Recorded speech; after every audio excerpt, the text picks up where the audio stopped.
Late last night and early today, at my direction, the United States Armed Forces conducted an extraordinary military operation in the capital of Venezuela.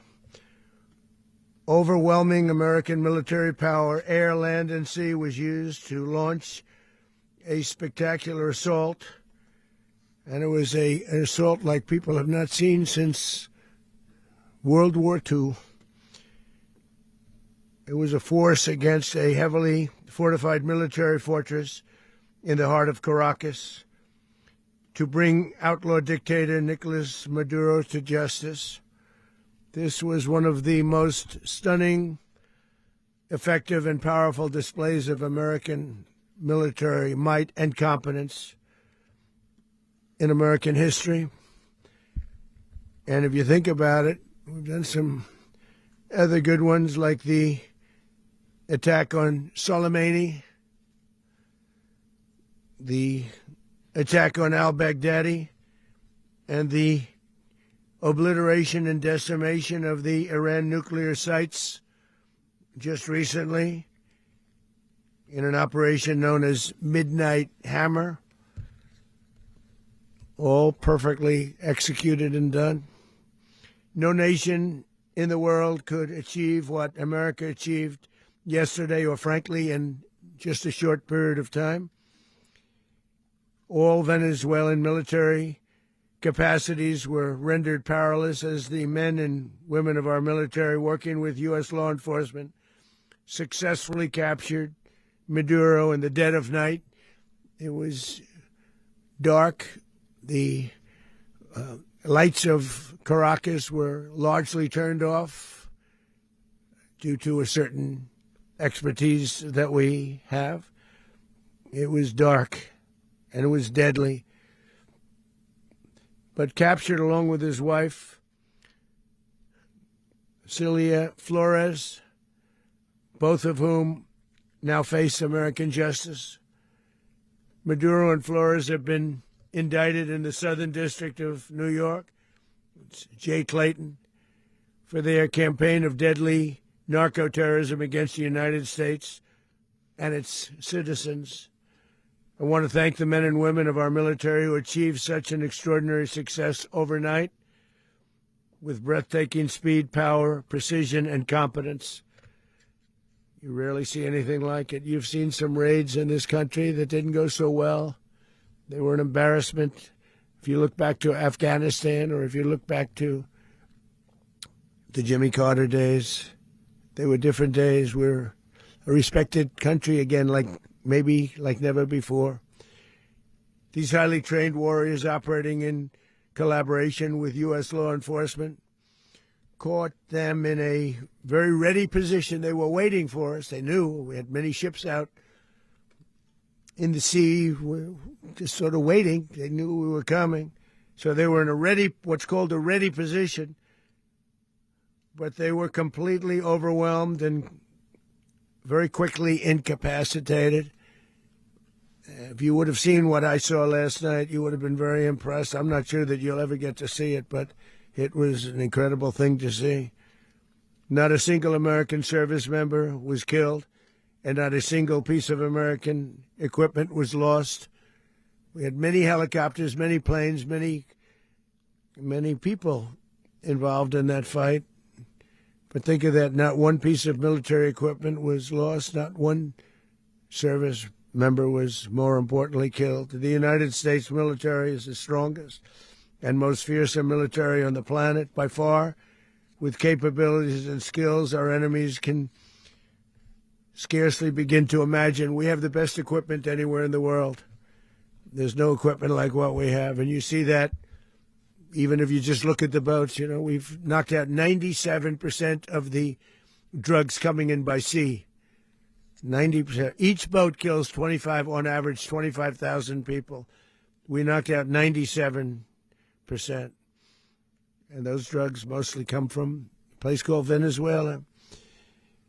We're going to run the country until such time as we can do a safe, proper, and judicious transition. So We don't want to be involved with having somebody else get in, and we have the same situation that we had for the last long period of years. So we are going to run the country until such time as we can do a safe, proper, and judicious transition. And it has to be judicious because that's what we're all about. We want peace, liberty, and justice for the great people of Venezuela, and that includes many from Venezuela that are now living in the United States and want to go back to their country. It's their homeland. We can't take a chance that somebody else takes over Venezuela that doesn't have the good of the Venezuelan people in mind. We've had decades of that. We're not going to let that happen. We're there now, and what people don't understand, but they understand as I say this, we're there now, but we're going to stay until such time as the proper transition can take place. So we're going to stay until such time as we're going to run it, essentially, until such time as a proper transition can take place. As everyone knows, the oil business in Venezuela has been a bust, a total bust, for a long period of time. They were pumping almost nothing by comparison to what they could have been pumping and what could have taken place. We're going to have our very large United States oil companies, the biggest anywhere in the world, go in, spend billions of dollars, fix the badly broken infrastructure, the oil infrastructure, and start making money for the country. And we are ready to stage a second and much larger attack if we need to do so. So we were prepared to do a second wave if we needed to do so. We actually assumed that a second wave would be necessary, but now it's probably not.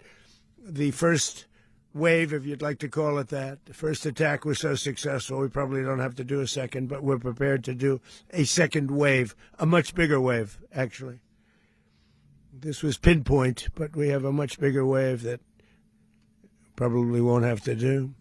This partnership of Venezuela with the United States of America, a country that everybody wants to be involved with because of what we were able to do and accomplish, will make the people of Venezuela rich, independent, and safe.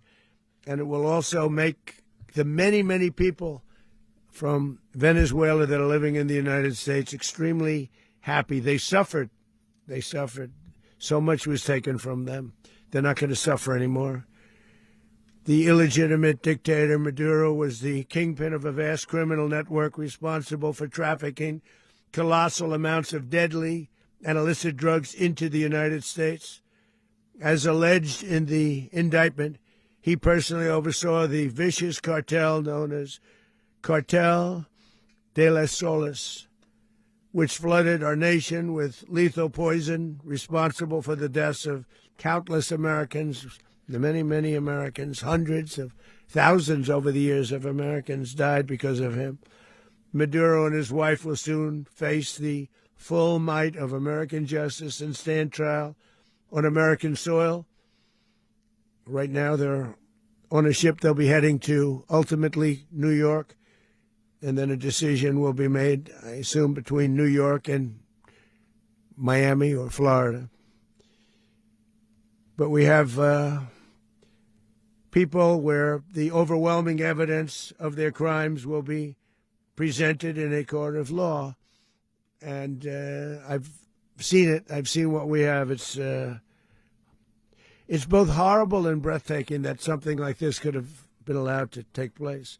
For many years after his term as president of Venezuela expired, Maduro remained in power and waged a ceaseless campaign of violence, terror, and subversion against the United States of America, threatening not only our people, but the stability of the entire region. And you all saw it. In addition to trafficking gigantic amounts of illegal drugs that inflicted untold suffering and human destruction all over the country, all over, in particular, the United States, Maduro sent savage and murderous gangs, including the bloodthirsty prison gang, Tren de Aragua, to terrorize American communities nationwide, and he did indeed. They were in Colorado. They took over apartment complexes. They cut the fingers off people if they called police. They were brutal, but they're not so brutal now. And I just have to congratulate our military, Pete and everybody, and our National Guard, because the job that they've done, whether it's in Washington, D.C., where we have a totally safe city, where it was one of the most unsafe cities anywhere in the world, frankly, and now we have no crime in Washington, D.C. We haven't had a killing. We had the terrorist attack a few weeks ago, a little bit of a different kind of a threat, but we haven't had a killing in a long period of time, 6-7 months. We used to have two, on average, 2 a week in Washington, our capital. We don't have that anymore. The restaurants are opening. Everyone's happy. They're going, they're walking their daughters, they're walking their children, their wives. They walk to restaurants. Restaurants are opening all over Washington, D.C. So I want to thank the National Guard. I want to thank our military. And I want to thank law enforcement. Been amazing. And they should do it with more cities. We're doing it, as you know, and we're doing it in Memphis, Tennessee right now, and crime is down. We've just sort of started a few weeks ago, but crime is down now 77%. And the governor of Louisiana called, great person, and he wanted us to help him, as you know, in a certain very nice part of Louisiana. And we have done that. And it was a rough section, and we have crime down. I understand it's down to almost nothing already after 2.5 weeks. New Orleans, it's down to almost nothing, and we've only been there for 2.5 weeks. Can't imagine why governors wouldn't want us to help. We also helped, as you know, in Chicago, and crime went down a little bit there. We did a very small help because we had no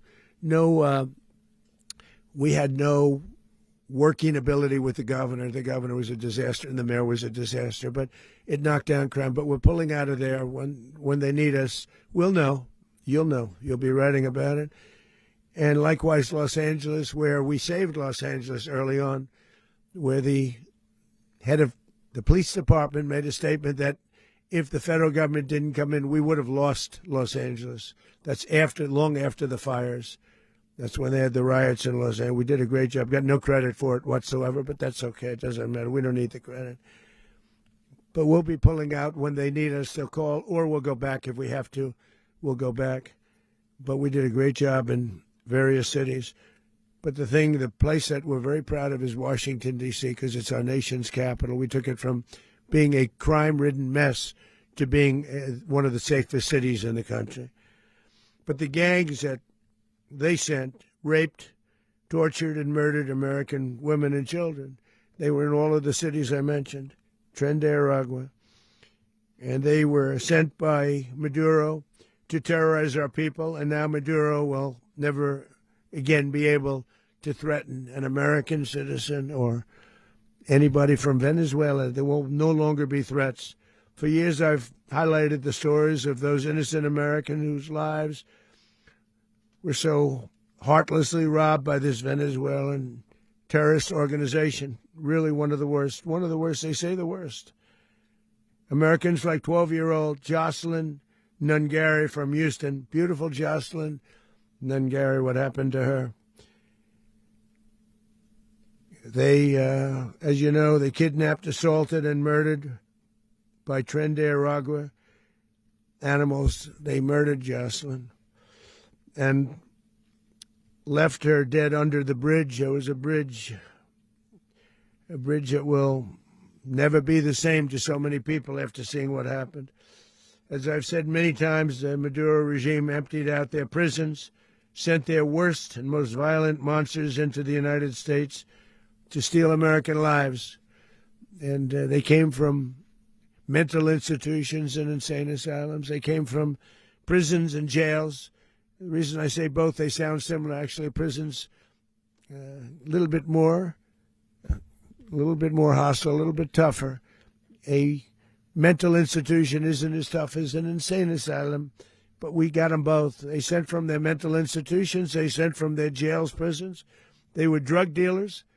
They were drug kingpins. They sent everybody bad into the United States, but no longer. And we have now a border where nobody gets through. In addition, Venezuela unilaterally seized and stole American oil, American assets, and American platforms, costing us billions and billions of dollars. They did this a while ago, but we never had a president that did anything about it. They took all of our property. It was our property. We built it. And we never had a president that decided to do anything about it. Instead, they fought wars that were 10,000 miles away. We built Venezuela oil industry with American talent, drive, and skill, and the socialist regime stole it from us during those previous administrations, and they stole it through force. This constituted one of the largest thefts of American property in the history of our country. Considered the largest theft of property in the history of our country.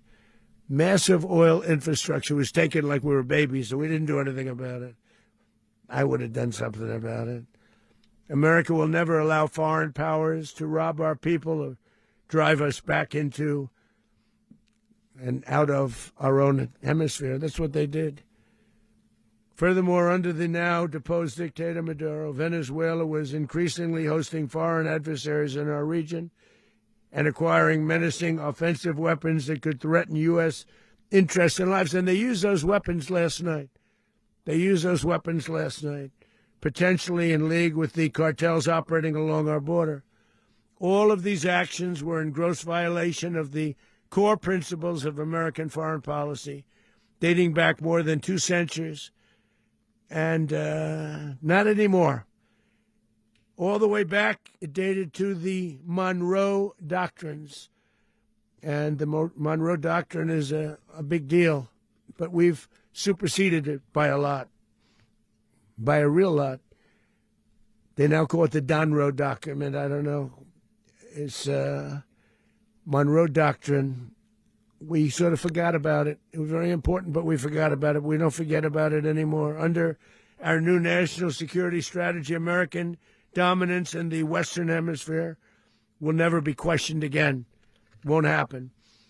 So just in concluding, for decades, other administrations have neglected or even contributed to these growing security threats in the Western Hemisphere. Under the Trump administration, we are reasserting American power in a very powerful way in our home region.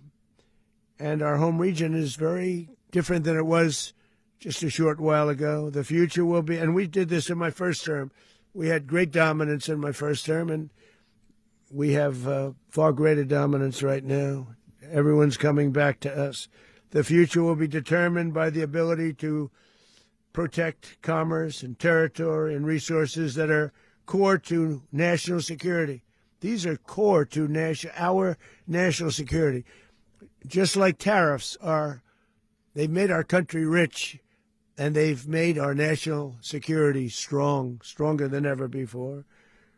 But these are the iron laws that have always determined global power, and we're going to keep it that way. We will secure our borders. We will stop the terrorists. We will crash the cartels, and we will defend our citizens against all threats, foreign and domestic. Other presidents may have lacked the courage or whatever to defend America, but I will never allow terrorists and criminals to operate with impunity against the United States. This extremely successful operation should serve as warning to anyone who would threaten American sovereignty or endanger American lives. Very importantly, the embargo on all Venezuelan oil remains in full effect. The American Armada remains poised in position, and the United States retains all military options until United States demands have been fully met and fully satisfied. All political and military figures in Venezuela should understand what happened to Maduro can happen to them, and it will happen to them if they aren't just fair, even to their people. The dictator and terrorist Maduro is finally gone in Venezuela. People are free. They're free again. It's been a long time for them, but they're free. America is a safer nation. This morning, it's a prouder nation this morning because it didn't allow this horrible person and this country that was doing very bad things to us. It didn't allow it to happen. And the Western Hemisphere is right now a much safer place to be. So I want to thank everybody for being here. I want to thank General Caine. He's a fantastic man. I've worked with a lot of generals. I worked with some I didn't like. I worked with some I didn't respect. I worked with some that just weren't good. But this guy is fantastic. I watched last night one of the most precise attacks on sovereignty. I mean, it was an attack for justice. And I'm very proud of him, and I'm very proud of our Secretary of War, Pete Hegseth, who I'm going to ask to say a few words. Thank you very much.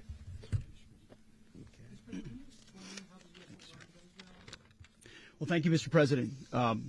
Finally, a commander-in-chief the world respects and the American people deserve. And as the President said, words can barely capture the bravery and the power and the precision of this historic operation. A massive joint military and law enforcement raid flawlessly executed by the greatest Americans our country has to offer. American warriors are second to none, the best in the world and the best of our country. What all of us witnessed last night was sheer guts and grit, gallantry, and glory of the American warrior. I'm simply humbled by such men. And I tip my hat to our chairman, Dan Caine, and all those Americans who stood watch last night. Our warriors are the elite of America, and again, President Trump has your back. No other country on planet Earth, and it's not even close, could pull this kind of operation off. And no other president has ever shown this kind of leadership, courage, and resolve. The most powerful combination the world has ever seen. As the President said, our adversaries remain on notice. America can project our will anywhere, anytime.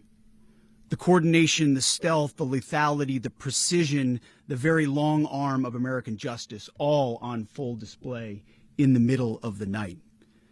Nicolas Maduro had his chance, just like Iran had their chance, until they didn't and until he didn't. He effed around, and he found out. President Trump is deadly serious about stopping the flow of gangs and violence to our country. Deadly serious about stopping the flow of drugs and poison to our people. Deadly serious about getting back the oil that was stolen from us. And deadly serious about reestablishing American deterrence and dominance in the Western Hemisphere. This is about the safety, security, freedom, and prosperity of the American people. This is America first. This is peace through strength. And the United States War Department is proud to help deliver it. Welcome to 2026. And under President Trump, America is back. I'd like to welcome now our chairman, Chairman Caine, to give a few more details about the operation. Mr. Chairman.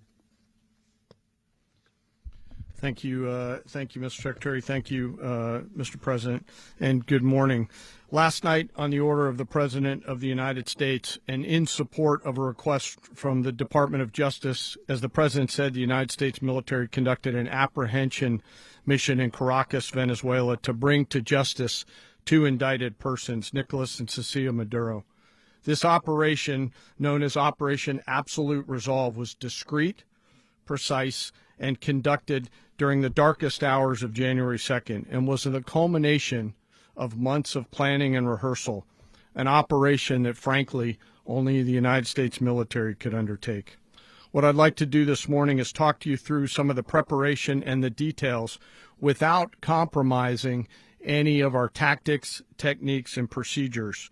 There is always a chance that we'll be tasked to do this type of mission again.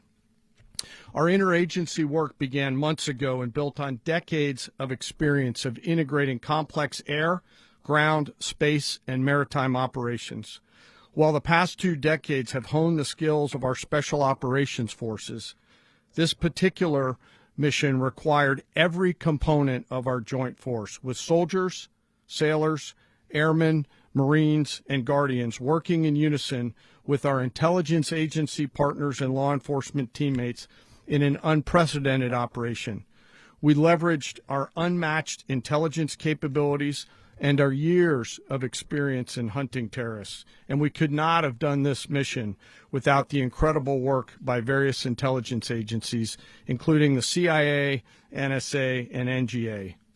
We watched, we waited, we prepared, we remained patient and professional. This mission was meticulously planned, drawing lessons from decades of missions over the last many years, many missions over these last many years. This was an audacious operation that only the United States could do.